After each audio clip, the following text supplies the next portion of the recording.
नमस्कार, बहुत बहुत स्वागत है आपका हम लोग के इस बहुत ख़ास एपिसोड में। ख़ास एपिसोड इसलिए है क्योंकि हम दिल्ली यूनिवर्सिटी के एक बेइंतहा ख़ास कॉलेज में मौजूद हैं। कॉलेज के कैंपस में, कॉलेज के लॉन में कदम रखना अपने आप में बहुत बड़ी बात है। ये सेंट स्टीवंस कॉलेज है और एक बार इसके गेट के अंदर आप दाखिल हो गए, यानी यहाँ आपको दाखिला मिल गया, तो अपने आप में ये किला फतेह करने वाली बात होती है आज भी। और इस कॉलेज ने एक इतिहास रचा है। इतिहास रचने वाले, नई तारीख लिखने वाले रोहित यादव हैं जो हमारे साथ यहाँ मौजूद हैं। वो स्टूडेंट यूनियन के प्रेसिडेंट बने हैं और पहले ऐसे प्रेसिडेंट हैं जो एक हिंदी मीडियम बैकग्राउंड से आए। इससे पहले सेंट स्टीवंस की तारीख में ऐसा नहीं हुआ था। इसी वजह से आज हम यहाँ पे मौजूद हैं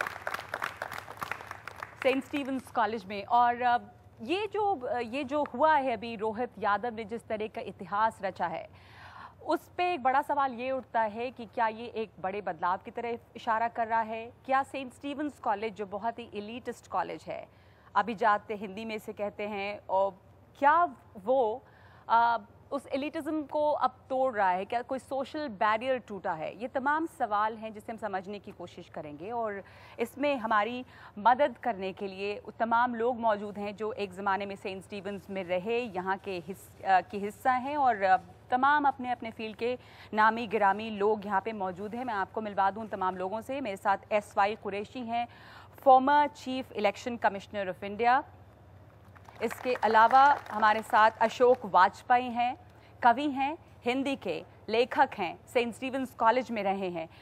हमारे साथ अजीज़ कुरैशी साहब हैं, थिएटर डायरेक्टर हैं, अंतर्राष्ट्रीय लेवल पे आप फुटबॉल खेल चुके हैं, फिल्म्स बनाते हैं, एक्टर हैं, यानी तमाम तरह की टोपियाँ इनके सर पे हैं।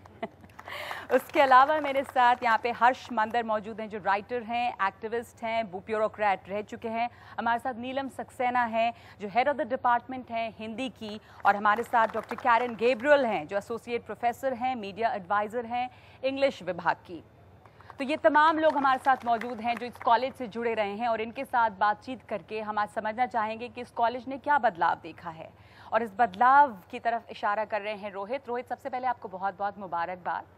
आपको ये एहसास है, आपने इतिहास रचा, इतनी आपने एक तारीख बनाई है। और मैं सोच रही थी कि अगर मैं आपकी जगह होती तो इतना कुछ लिखा जा रहा है, अब अखबारों में, टेलीविज़न इंटरव्यूज़ हो रहे हैं, बार बार आपको ये बताया जा रहा है कि आपने इतिहास लिखा है। क्या इसका आपको एहसास उस वक्त था जब आप बने थे प्रेसिडेंट, या अब ये रोज़ ये बात जो आ रही है, तो ये किस तरह आप हैंडल कर रहे हैं? मैम, उस वक्त तो मेरे को बिल्कुल भी नहीं पता था कि शायद कल के न्यूज़पेपर या मीडिया में ऐसा कुछ आने वाला है। सिर्फ उतना भी एहसास नहीं था कि मैं इलेक्शन जीत चुका हूँ। ऐसा अनुमान लग रहा था कि शायद मैं क्लोज फाइट होगी, और मेरे को ये एहसास था कि 35 या 40 वोट से मैं जीत सकता हूँ, या मैं इतने ही वोट से हार सकता हूँ, पर ऐसा कुछ क्लियर नहीं था। पर उसके जीतने के बाद भी 2 घंटे तक मेरे को ये नहीं पता था कि ये क्या हुआ है इस कॉलेज के अंदर। मुझे खुद एहसास नहीं हो रहा था, बस सिर्फ एक माइंड सेटअप था कि हाँ जीत गया हूँ बस। पर वो एहसास नहीं था 2 घंटों तक कि मैं शायद इलेक्शन जीत चुका हूँ। और अब ये समझ में आ रहा है धीरे धीरे, और उसके साथ जो तमाम जिम्मेदारी है या जो उम्मीद है, और आपको जो कहा जा रहा है कि आपने एक इतिहास लिखा है, और सही है, आपने इतिहास लिखा है। इस कॉलेज में पहले ऐसा कभी हुआ नहीं, तो इस बात का एहसास आपको है कि एक हिंदी मीडियम से हिंदी बोलने वाले पहले प्रेसिडेंट आप बने हैं, और उन तमाम लोगों के साथ अब आपका नाम जुड़ेगा जो यहाँ पहले प्रेसिडेंट रह चुके हैं, और वो तमाम अंग्रेजी दां लोग थे, चाहे वो चंदन मित्रा हों, चाहे वो मणिशंकर अय्यर हों, ये तमाम लोग जो हैं। तो इसका एहसास आपको अब धीरे धीरे हो रहा है?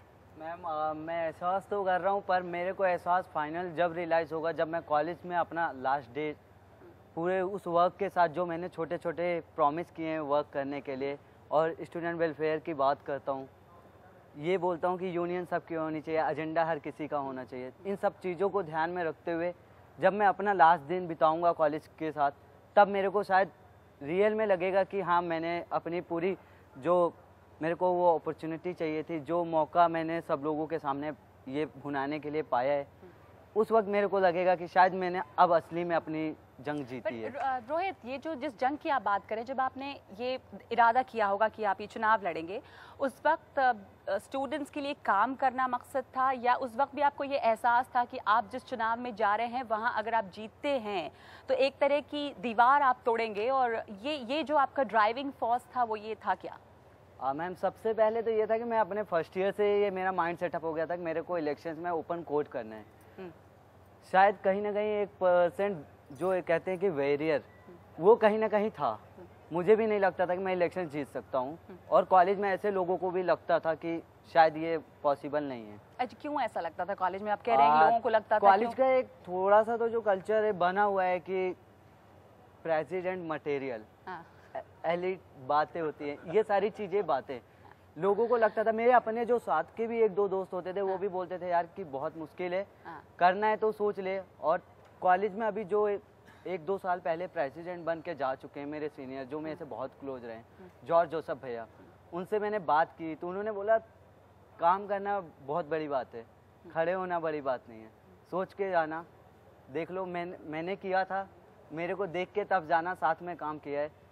तो पर मैंने उनकी बात को थोड़ा सुना, पर मेरे को दिमाग में था कि ठीक है ओपन कोर्ट करना है, इलेक्शन जीत गया तो काम करूँगा, नहीं जीता तब भी काम करूँगा, मैं काम करने से तो पीछे नहीं हटता।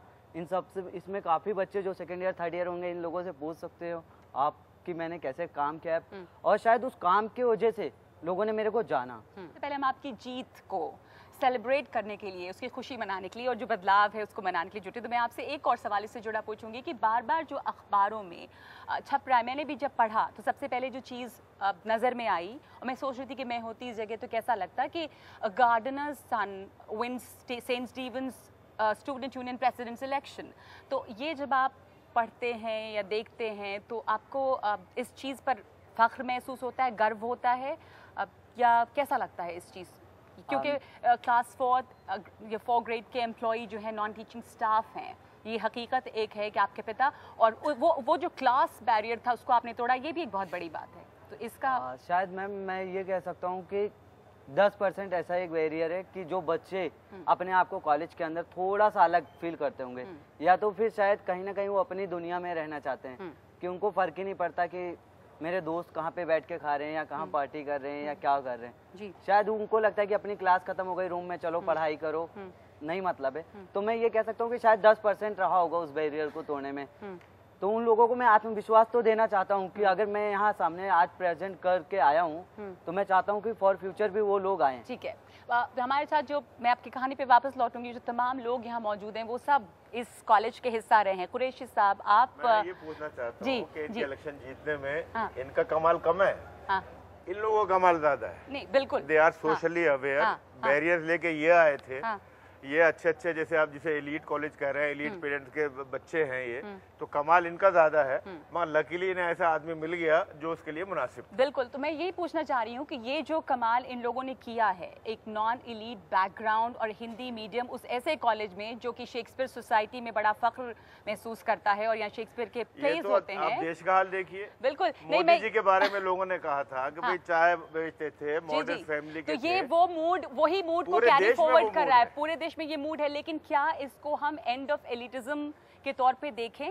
अजीज कुरैशी साहब, नहीं, बिगनिंग कह सकते हैं। हर्ष मंदिर जी, तो मुझे लगता है कि बदलाव हमारे देश में बहुत धीरे हो रहा है, और ये पढ़ के मुझे बहुत अच्छा लगा कि मैं इस कॉलेज में रहा, मुझे some of the happiest days of my life इस कॉलेज में मैंने गुजारे। एक एलिटिज्म था, लेकिन एक जेंटल किस्म की एलिटिज्म थी हमारे वक्त में, मुझे लगता है, और एक पॉलिटिकल अवेयरनेस भी थी। आज मैं इनफैक्ट आई कम बैक, मैं कॉलेज में हफ्ते में 1 दिन आता हूँ पढ़ाने के लिए, प्रिंसिपल ने, और उस कोर्स को इंगेजिंग विद अनइक्वल इंडिया नाम दिया है, और पूरा फर्स्ट ईयर से मैं उनके साथ वक्त गुजारता हूँ।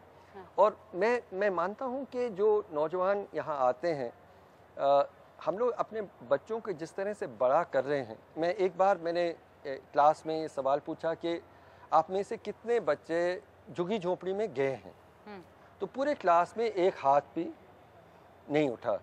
फिर मैं चौंका थोड़ा सा, मैंने कहा कि कितने बच्चे झुग्गी झोंपड़ी में कम से कम देखे हैं, और आधे से कम हाथ ऊपर उठे।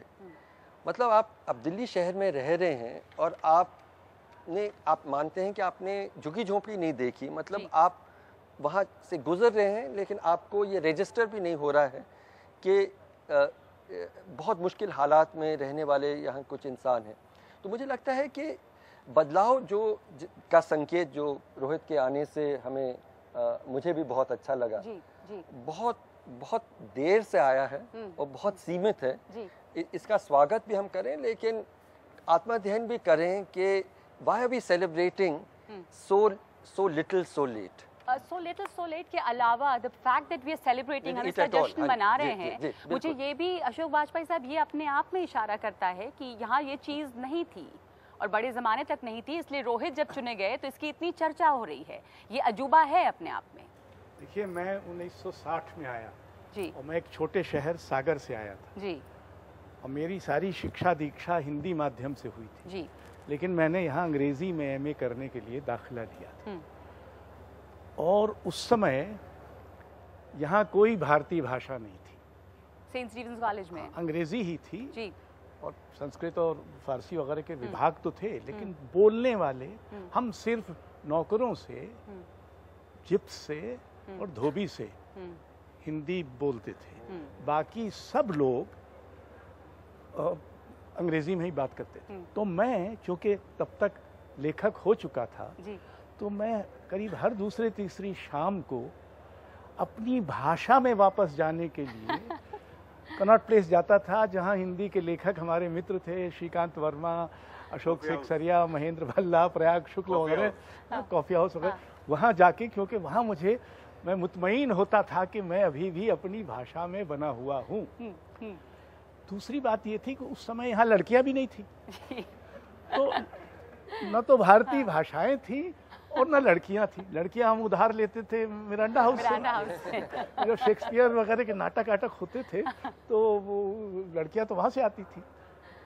तो यहाँ एक उधार में आदमी वहाँ जाते थे। हाँ हाँ हाँ, वो भी हाँ, टू वे ट्रैफिक था। तो ये जो वक्त था, अब उसको 50 से अधिक वर्ष हो गए, यानी मैं 1960 में आया, 1962 में यहाँ से निकला, तो अब 52 बरस हो चुके।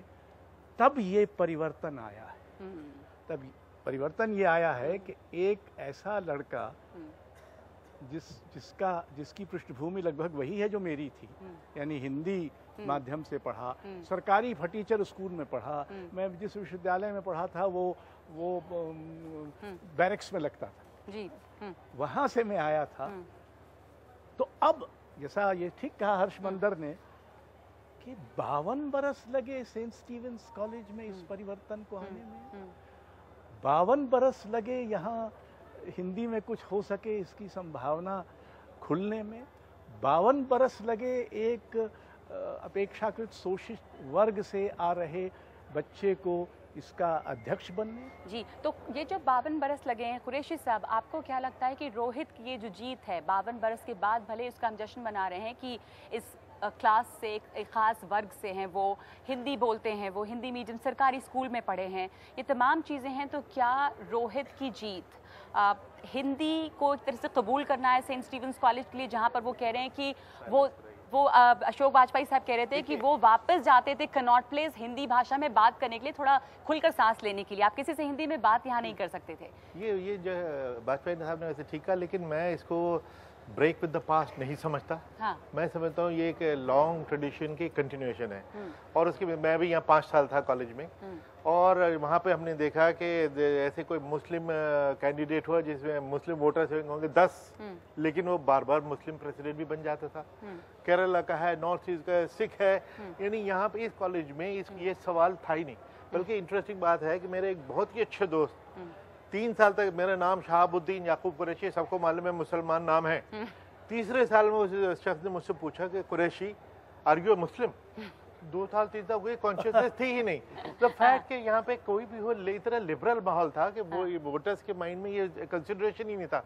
कहीं का भी वो आदमी है, चाहे मैं ये समझता हूँ ओनली परिवर्तन ये है कि 52 साल बाद किसी हिंदी वाले ने कोशिश की। अगर इन्होंने 20 साल पहले कोशिश की होती तो ये शायद पहले हो गया होता। लेकिन आपको क्या लगता है, आप अजीज कुरैशी क्या कहेंगे, इन्होंने जो कोशिश की वो कोशिश लोग नहीं करते थे पहले क्योंकि माहौल ऐसा नहीं था, उनको लगता था कि हमारी कोई जगह नहीं, या वो एक इनहिबिशन, एक संकोच होगा कि हम हिंदी बोलते हैं, हम अंग्रेजी नहीं बोलते। ये एक बहुत बड़ी शर्म की बात होती है, वो भी सेंट स्टीवेंस कॉलेज में, कि मैं अंग्रेजी नहीं बोल सकती हूँ, तो क्या मैं लोगों से बात करूंगी, वो एक संकोच होता है आपके में। जब मेरा दाखिला हुआ, हम भी मिडिल क्लास के थे, अंग्रेज और एक उर्दू स्कूल से आए थे, खिलाड़ी थे, इलेक्शन से लिंक नहीं करो। यहाँ जैसे याकूब ने भी बताया कि यहाँ पे स्काई इज द लिमिट।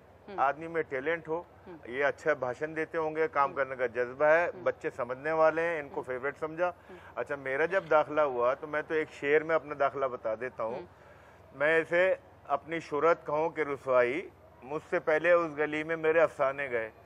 मैं 11वीं क्लास में 10वीं में दिल्ली स्टेट फुटबॉल खेल लिया था। तो मेरे सेंट स्टीफेंस कॉलेज से बुलावे आते थे और ये मालूम था उर्दू स्कूल का है, एंग्लो अरबिक स्कूल से आया और मेरा दाखिला हुआ और मुझे सिर्फ फॉर्म पे सिग्नेचर करने पड़े। उसके बाद मैंने प्रूव भी किया। कॉलेज का आज भी मैं हूँ, आज तक इंडिया टीम में सेंट स्टीफेंस कॉलेज का फुटबॉल प्लेयर नहीं गया, मैं गया हूँ। और अकेला आदमी हूँ जो दिल्ली यूनिवर्सिटी का 2 मेजर गेम का कैप्टन रहा हूँ, फुटबॉल एंड एथलेटिक्स। अजीज साहब, आप ये कहना क्या, ये मैं अपनी तारीफ नहीं कर रहा, मैं यील्डिंग बता रहा हूँ। यहाँ कोई बैरियर नहीं था, आजादी थी, टैलेंट हो। अभी ये इंसान ने बताया, लेकिन जो एक मिनट बैरियर जो नहीं था, क्या लैंग्वेज की, भाषा की एलिटिज्म नहीं थी? हर्षमंदर साहब, एक्चुअली 2 बहुत अलग चीजें कही जा रही हैं और दोनों सही हैं। एक ये है कि सेंट स्टीफेंस का जो एलिटिज्म, मैंने पहले भी कहा, एक जेंटल किस्म का एलिटिज्म था, जहाँ पे एलिटिस्ट लोग, मतलब लोग बाय एंड लार्ज अपवाद को छोड़ के अपर मिडिल क्लास फैमिली से आते थे।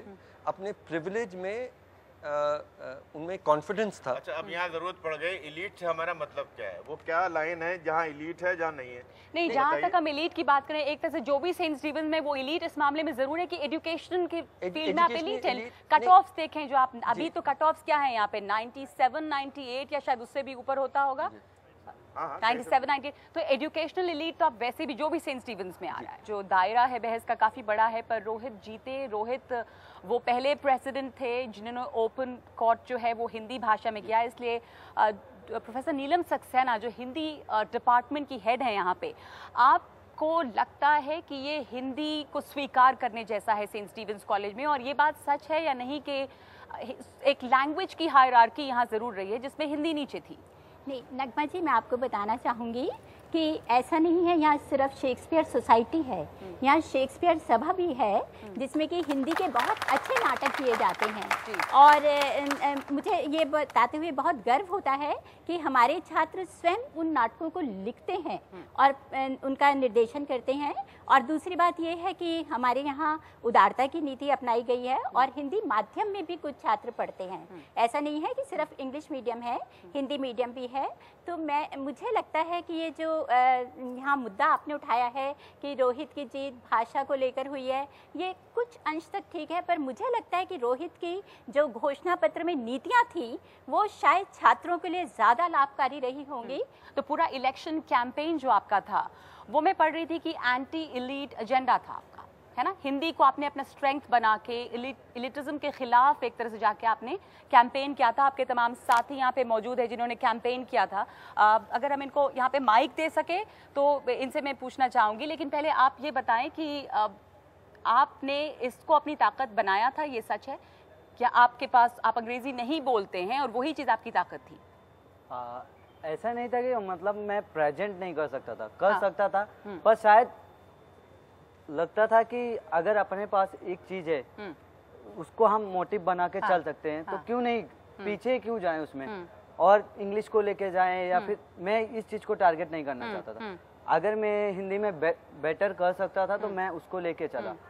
काफी लोग बोल रहे थे कि शायद बहुत मुश्किल होगा, नहीं हो सकेगा, देख लो, क्योंकि ओपन कोर्ट में ये नहीं है कि केवल मैं अपनी स्पीच को जाके प्रेजेंट करके आ जाऊं। वहाँ पे एक ऑप्शन होता है कि 5 क्वेश्चन भी पूछे जाते हैं, उस दौरान में से 5 क्वेश्चन भी पूछे गए, तो उन क्वेश्चन के आपको जवाब भी देने होते हैं। और जरूरी नहीं कि आप उन क्वेश्चन को क्लियरली बिल्कुल जवाब दो। के जवाब, क्वेश्चंस आपसे अंग्रेजी में पूछे जा रहे थे? हाँ, अंग्रेजी में ही पूछे गए, जवाब हिंदी में दे रहे थे? हाँ बिल्कुल, और नहीं संकोच दे रहे थे? नहीं संकोच। ये सबसे बड़ी बात है कि नहीं? क्योंकि अगर आपसे कोई अंग्रेजी में बात कर रहा हो और आप हिंदी में जवाब दें तो एक सोची समझी ये कोशिश होती है कि मैं हिंदी ही बोलूँगा, क्योंकि अक्सर लोगों को संकोच महसूस होता है इस चीज़ में। डॉक्टर कैरन गैब्रियल, आप इंग्लिश डिपार्टमेंट में हैं, डॉक्टर प्रोफेसर नीलम सक्सेना हिंदी डिपार्टमेंट में, ये जो हम लैंग्वेज की हायरार्की की बात कर रहे हैं, उसमें कुछ सच्चाई है या नहीं है? या और रोहित की जो जीत है वो, उसको आप किस तरह से देखती हैं? एक हद तक saint Stephen's is a very exclusive space, मगर Stephen's is also a very inclusive space. तो मैं हिंदी का ही नहीं, मैं ये कहना चाहती हूँ कि यहाँ पर अगर आप गुजरेंगे कॉरिडोर्स में तो आप कम से कम 6-7 भाषा सुनने को मिलेगा।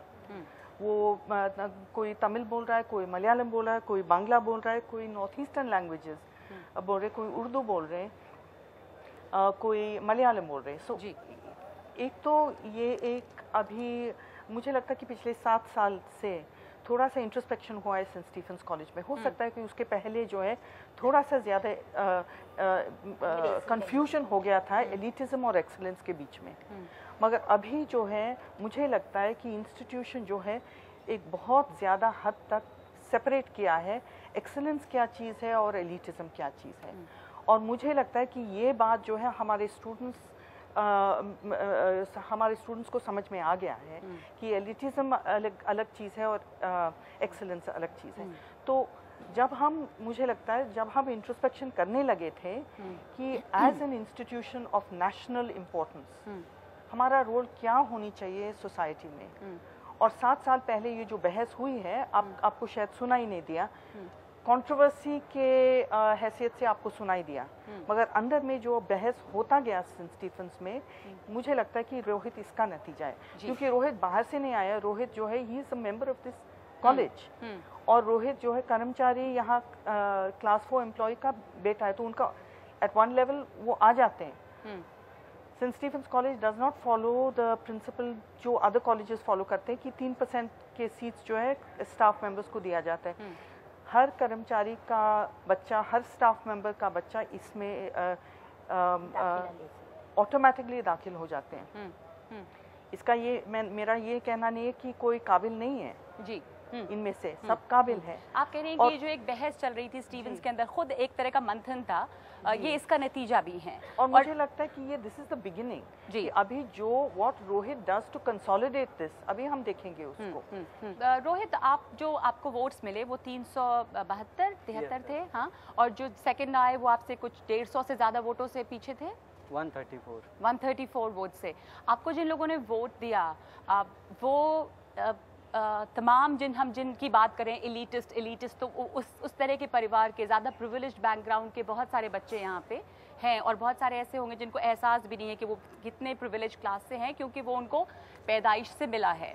तो उन तमाम लोगों ने भी आपका साथ दिया, या आपके साथ देने वाले किस किस्म के लोग थे? ऐसा नहीं है कि कुछ पर्टिकुलर 5 या 6 ही तरह के बंदों ने मेरा साथ दिया, नहीं, सब अलग अलग क्लास के लोग थे, और अलग अलग लोग आकर साथ में जुड़ते गए। शुरू में शायद हम 3 या 4 लोग चले थे, मेरे 1-2 दोस्त थे, बस उन्हें भरोसा था बस, और लोगों को भरोसा नहीं था। सेंट स्टीफेंस में जिस तरह का माहौल अब तक रहा है, लिबरल था, लेकिन इस मामले में जहाँ लैंग्वेज की बात है, आपको लगता है कुरैशी साहब कि ये उनके लिए एक हैंडीकैप हो सकता है अब, या उन्हें इस बात को एहसास लगता है कि वो अगर रिप्रेजेंट करेंगे कहीं कॉलेज का प्रतिनिधित्व करेंगे तो वो अंग्रेजी में नहीं बोलेंगे, क्योंकि वो बोल सकते हैं पर वो ज़्यादा कंफर्टेबल है हिंदी में, और वो हिंदी में बात करना चाहेंगे, तो ये एक जो हैंडीकैप का एहसास कभी होगा? मुझे नहीं लगता कि बाहर जब जाएंगे तो इनको हैंडीकैप का एहसास होगा। हैंडीकैप का एहसास तो इनको कॉलेज में हो सकता था, क्योंकि हिंदी बोलने वाले हिंदी मीडियम के तो 10, 15, 20, 50 स्टूडेंट्स होंगे। 372 ने इनको वोट दिया, इंग्लिश मीडियम वालों ने इनको वोट दिया।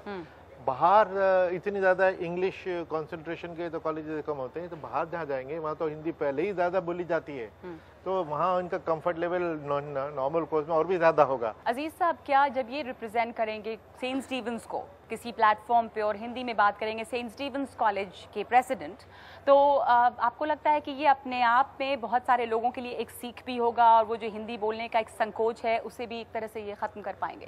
मेन चीज़ है आप अपने आप को कैसे कम्युनिकेट कर रहे हैं, कम्युनिकेट करना सबसे बड़ी चीज़ है जी। अच्छा, हम हिंदी बोलते हैं, उसमें अंग्रेजी के 10% अल्फाज आते हैं, बिल्कुल, जब तक अंग्रेजी ना बोले वो बात कन्वे नहीं होती। ऐसे रोहित में भी करते होंगे, और रोहित अच्छा हिंदी जानिए, खूब जानिए, अंग्रेजी भी जानिए, अब अपने आपको ज्यादा काबिल बना लेंगे, आपका कम्युनिकेशन बेहतर हो जाएगा।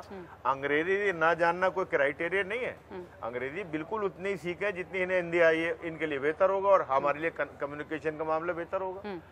हिंदुस्तान में 2 ही भाषाएं हैं, हिंदी और इंग्लिश, जिसके जरिए हम कम्युनिकेट करते हैं जी, कम्युनिकेशन में आसानी होती है जी। डॉक्टर अशोक वाजपेयी, आप जिस 60 के दशक में आप यहाँ पर थे, अब आप इस कैंपस में आज बैठे हैं, और इसकी बिल्डिंग्स को देखकर आपको तमाम तरह के एहसास आज हो रहे होंगे। आप उस दौरान की याद कुछ करना चाहेंगे कि उस वक्त कैसा माहौल था कॉलेज में? आपने बताया कि लड़कियां यहाँ नहीं थी और उन्हें उधार लाना पड़ता था, लड़कियों का रेजिडेंस यहाँ बहुत सालों तक नहीं बना, वो भी एक बहुत बड़ा बायस था। लेकिन उस वक्त में ये हिंदी, अंग्रेजी और वो तमाम चीज़ों को लेके किस तरह का माहौल था? देखिए, ऐसा नहीं था कि मैं पहला हिंदी लेखक था जो सेंट स्टीवेंस में पढ़ने आया।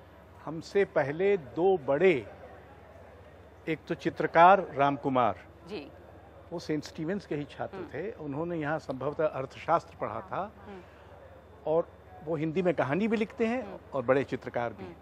दूसरे थे निर्मल वर्मा जो हिंदी के बहुत बड़े लेखक हुए, वो यहाँ इतिहास में एमए किया था।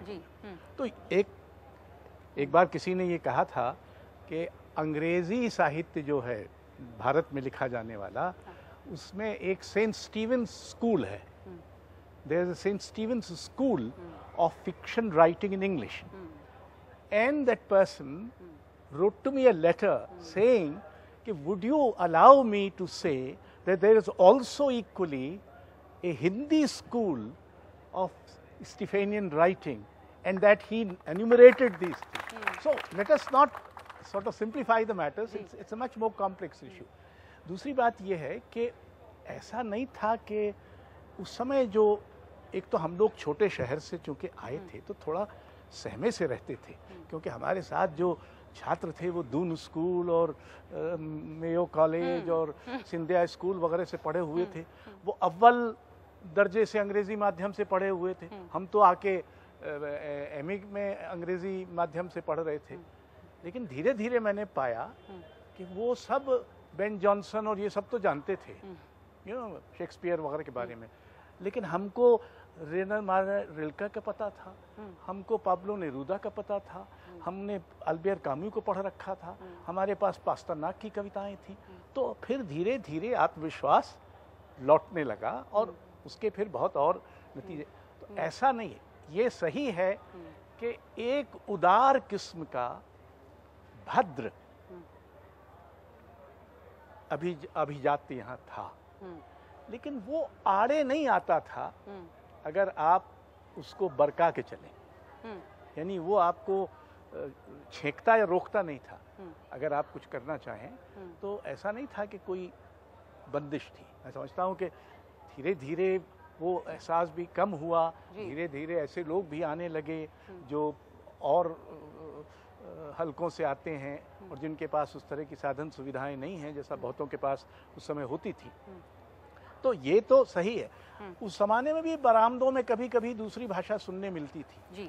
पर जैसे चुप चुप सी, मतलब वो ऐसे जैसे मतलब कानाफूसी हो रही है। डॉक्टर कैरन गैब्रियल, मैं आपको वो बात याद दिलाना चाहूँगी कि कुछ दिनों पहले चूँकि सेंट स्टीवेंस को लेकर इस तरह की डिबेट्स भी हुई हैं, जैसा हमने अक्सर मणिशंकर अय्यर को कहते सुना, और अभी कुछ दिनों पहले मणिशंकर अय्यर और अजय माकन के बीच जो ख़त किताबत के वो सिलसिला चला था, वो आपको याद होगा। और मैं बता दूं आपकी कि उन्होंने लिखा था कि ये जो लेटर अजय माकन ने लिखा है उसकी ऑथेंटिसिटी वो है, असली है कि नहीं, उस पर डाउट है, क्योंकि इसमें डाइकोटमस जैसे लफ्ज़ का इस्तेमाल है। तो ये कोई BA पास फ्रॉम हंसराज नहीं लिख सकता। तो ये जो है ये गलत तो नहीं है, ये स्नॉबरी, ये एक गुरूर सेंट स्टीवेंस का ये था, ये है। हाँ जी जी बिल्कुल। ये तो अहंकार एक व्यक्ति का भी ये अहंकार है, पर वो कॉलेज से आता है। स्टीवेंस से मत जोड़िए, पर वो कॉलेज से आता है। हमने से हर एक के अपने गेट में आ अहंकार गए होंगे, तो आपने बेचारे अपने आप अहंकार आ गया। लेना देना। I have to tell you. पर चूंकि वो doctor Karen Gabriel, I know, I mean, I completely agree with Vajpayee ji, and I must tell you कि उस रोज़ जो है जैसा ही खबर मिला, हमारे प्रिंसिपल जो है अपने ऑफिस छोड़ के हंसराज कॉलेज में चले गए पैदल, और वहाँ पर उनसे मिले, उनके प्रिंसिपल से मिले, और जब वो लौट रहे थे वो कह रहे थे कि this is my pilgrimage. He went to actually apologize for what had been said. तो मुझे नहीं लगता कि जो मणिशंकर अय्यर ने कहा है that embodies the spirit of the Stephanian at all. मुझे लगता है कि थोड़ा ज़्यादा पॉलिटिकल करेक्टनेस हम अपनी बातचीत में रख रहे हैं कि सेंट स्टीफेंस कॉलेज में कोई भेदभाव नहीं है, ना जेंडर का है, ना कास्ट का है, ना क्लास का है, ना भाषा का है। इससे मैं सहमत नहीं हूँ। एक इनविजिबिलिटी है पहले के जेंडर बायस यहाँ है। मेरी बेटी यहाँ पढ़ी मैं कई सालों बाद, कोई ऐसा there is not an aggressive anti caste feeling, कोई रूड नहीं होगा कोई, लेकिन एक undercurrent of disadvantage advantage privilege वो है, वो हमारे समाज की सच्चाई में है और यहाँ भी है। यहाँ पे वो गर्ल्स रेजिडेंस भी नहीं था सालों तक, गर्ल्स रेजिडेंस भी नहीं था। अभी तक शायद एक यहाँ पे रही है गर्ल प्रेसिडेंट। और गर्ल प्रेसिडेंट जब चुनी गई थी तो इसी तरह का एक माइलस्टोन उसको माना गया, जब एक नॉर्मल कॉज में होना चाहिए था। लेकिन अगर हम ये माने कि डिसएडवांटेज व्यक्ति को बराबरी का माहौल वास्तव में यहाँ मिल रहा है, मैं नहीं मानता। ये अपने आप में एक सच्चाई है जो आपने कहा है कि कोशिश चल रही है और ये बदलाव आ रहा है। और ये तमाम स्टूडेंट्स जो यहाँ पे बैठे हैं, इसमें बहुत सारे रोहित के साथी, इनसे भी हम बात करेंगे और ये बहस अभी हम आगे भी करेंगे, लेकिन हम छोटा सा ब्रेक लेते हैं हम लोग में, उसके बाद लौटेंगे इस बातचीत पर।